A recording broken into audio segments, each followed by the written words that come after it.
नाही, वाद उफडण्याचा प्रश्न येत नाही.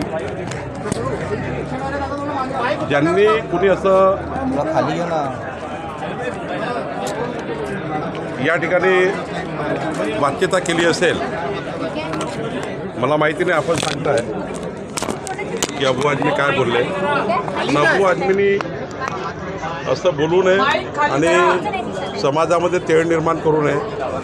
कारण महाराष्ट्रामध्ये गोहत्या बंदी कायदा लागू आहे.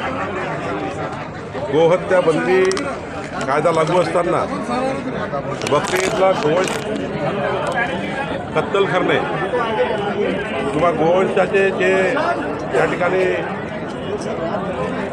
हत्या करणे हे काही योग्य नाही. आणि त्यामुळं माननीय मुख्यमंत्र्यांची काय बोलणं हे मला माहिती नाही. पण गोवंश हत्येबंदी कायदा या महाराष्ट्रात लागू असल्यामुळं आमचं सरकार गोवंश हत्या होऊ देणार नाही.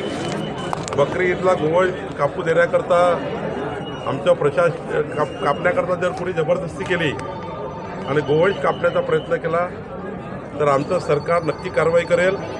मी काल अमरावतीमध्ये सांगितलं, अमरावती पोलीस कमिशनरशी बोललो की त्या ठिकाणी गौमातेचे त्या ठिकाणी लहान लहान वासरू कुणाचा तरी घरी बांधल्या गेले आहेत. गोवंश कत्तली करता लहान लहान बछडे जे आहेत तेही कापण्याचा प्रयत्न काही ठिकाणी होतो आहे.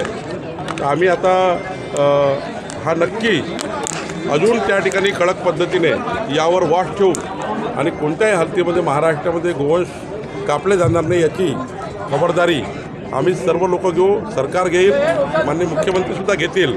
पण अशी मुजोरी करणं योग्य नाही. समाजामध्ये तेढ निर्माण करणं योग्य नाही. ईदला कोणाचा विरोध नसतो, ईद ही मानवलीच पाहिजे. पण गोवंश हत्या करून कुठलीही ईद मानवली जाऊ नये अशी या ठिकाणी आमची ज्यांना असा प्रयत्न केला आहे त्यांना आमची सूचना आहे.